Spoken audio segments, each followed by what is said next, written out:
Estamos hablando de las opiniones de Peter Linder, que es un profesor de la Universidad de California.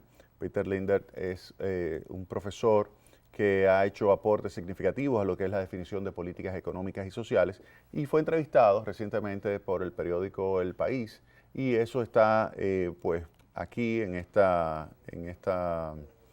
presentación del 23 de noviembre. Ahí está en su pantalla y estamos analizando lo que son sus planteamientos. Y quiero tocar ahora el tema del sistema de pensiones, que es algo que recientemente lo estuve analizando acá en Tecnopol. Fíjense, hay una noticia que también se dio a conocer esta semana de que el sistema de pensiones español estaba en una situación de déficit. Una situación de déficit que obligaba al Estado a tener que estar inyectando recursos. Pero así está en muchísimos otros sistemas de pensiones a nivel internacional caracterizados por ser sistemas de reparto. ¿Qué es un sistema de reparto? El sistema de reparto es un sistema donde usted hoy aporta para que se le pague la pensión a alguien que está en edad de jubilarse. Es decir, a un viejito de hoy, usted le paga a una caja común unos recursos y eso se utiliza para pagar esa pensión. ¿Qué sucede? Que eso estimula la evasión. Hay personas que dicen, a mí no me van a dar cuando yo sea viejito, yo prefiero ahorrar por mi cuenta, o simplemente a mí no me interesa pagarle a ese viejito, por lo tanto yo voy a evadir. Y también puede darse el caso de que en la medida que aumente la cantidad de viejitos, pues entonces si la población no crece proporcionalmente, llega un punto en que sencillamente no hay dinero suficiente en esa caja común para pagarle a los viejitos, mucho menos para pagarle a los que son jóvenes hoy. Y eso es lo que se ve en muchísimos países que tienen déficit previsionales, déficit donde hay una situación donde el valor presente de los egresos es muchísimo mayor que el valor presente de los ingresos. Ahora, ¿qué dice Peter Linder, este economista de la Universidad de California, con relación al tema? Cuando se le pregunta sobre el envejecimiento de la población y de que hay muchos que señalan que el sistema de pensiones hay que revisarlo, él dice que sí, que es una amenaza creciente, tal como habíamos señalado nosotros. Es una amenaza creciente y hay que modificarlo. Él lo que dice es lo siguiente: ese sistema pudiera ser modificado de tal forma que si usted es un viejito y rico no recibe nada. Oigan bien lo que está diciendo. Es decir, que si usted trabaja mucho, entonces eso significa que cuando usted se va a jubilar, todo lo que usted aportó se pierde y se le pasa a otro. Ahí no estamos de acuerdo. ¿Por qué? Porque ¿qué estimula eso? Eso estimula que el que más trabaja va a tener un incentivo a evadir el sistema.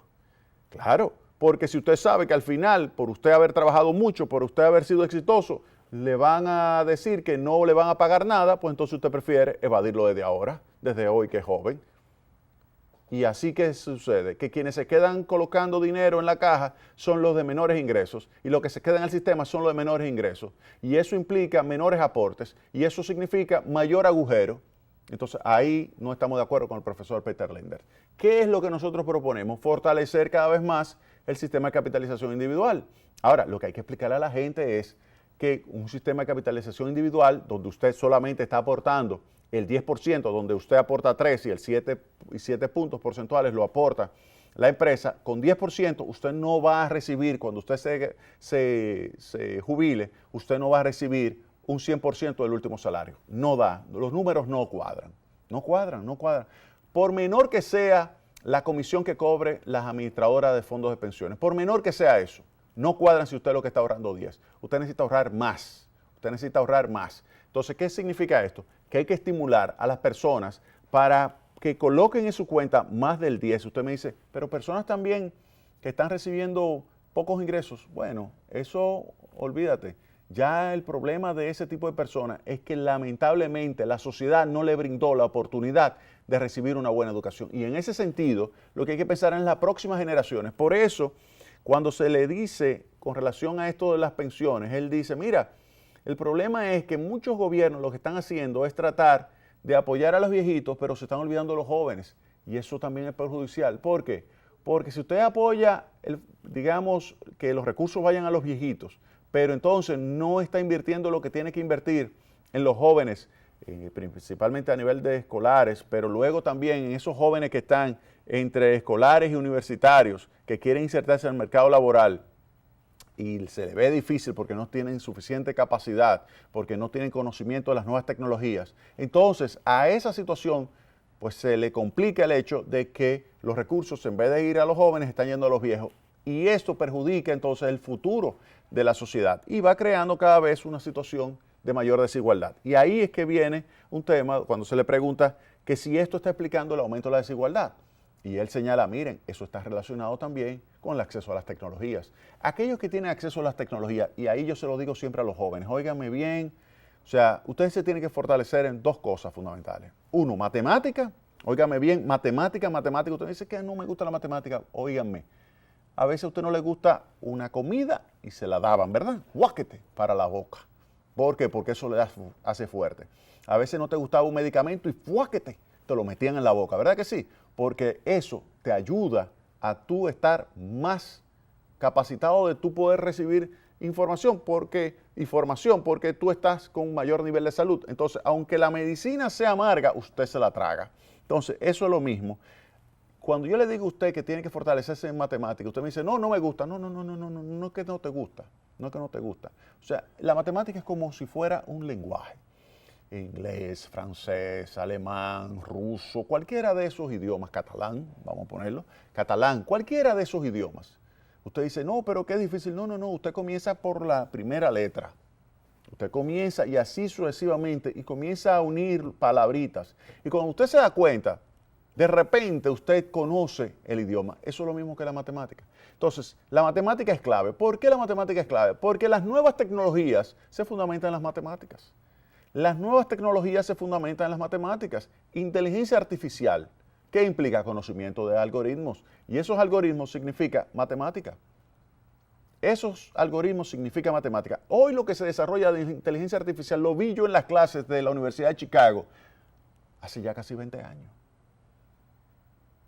Eso que se habla hoy de inteligencia artificial ya estaba en las universidades norteamericanas, en los departamentos de matemática. Esos que son redes, lo que se llama neural networks, esas redes neuronales ya se habían desarrollado hace 20 años. La matemática de eso hace 20 años y ahora que se está desarrollando. Entonces usted necesita matemática, porque de lo contrario, ¿qué sucede?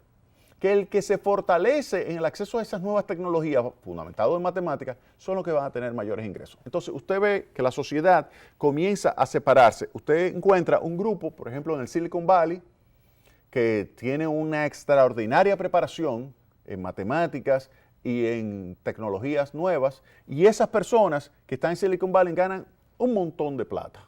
Un montón de plata. Y entonces usted encuentra, por otra parte, un grupo de personas que se ha quedado en las tecnologías de inicio del siglo XX, no del siglo XXI, del siglo XX.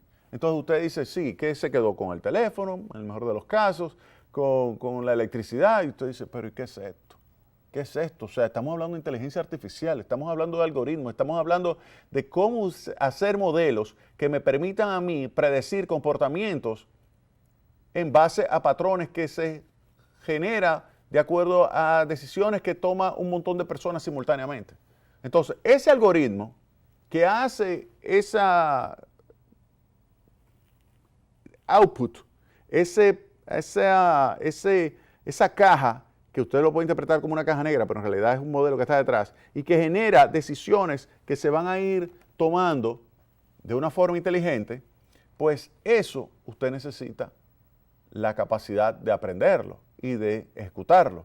Pero si usted lo hace, ¿qué sucede? Gana mucho dinero. Entonces la sociedad cada vez más desigual. Esto, obviamente, si usted le añade lo que son los procesos de globalización, todavía se complica más. ¿Por qué? Porque en los procesos de globalización ganan los países que tienen, por ejemplo, aquellos que están más educados, ganan muchísimo, pero también hay algunos países que son más competitivos, que están más abundantes, que en términos de dotación de factores, que el suyo, y de repente esas personas de menores ingresos, que lo puede producir, que son productos intensivos en mano de obra y puede producir más barato, pues le desplazan producción suya hacia allá. Entonces usted se perjudica. Entonces usted que no está educado se perjudica porque aquel país le está supliendo los bienes. Pero el que está bien educado en su país se beneficia porque ese es capaz de insertarse en los flujos de servicios tecnológicos a nivel internacional. En consecuencia, ¿qué le pasa al bloque de personas como usted? Que no se preparó, que se queda con bajo nivel de ingreso. Y aquellos entonces muy alto nivel de ingreso, pero en otro país, personas que tenían bajo nivel de ingreso entonces mejoran. Y eso es algo que genera presión entonces, genera presión en la sociedad. Genera mucha presión porque está haciendo que entonces de repente veamos un aumento de la desigualdad. Un aumento de la desigualdad y eso entonces coloca a muchas personas a decir, no, pero entonces lo que tenemos que establecer es un sistema impositivo donde se establezcan unas figuras con unas tasas enormes para los más ricos. Y ahí que dice el profesor Peter Lender, tampoco así. Tampoco así porque eso puede perjudicar las decisiones de ahorro, de inversión, de trabajo, de producción. Vamos a ver eso en el próximo segmento.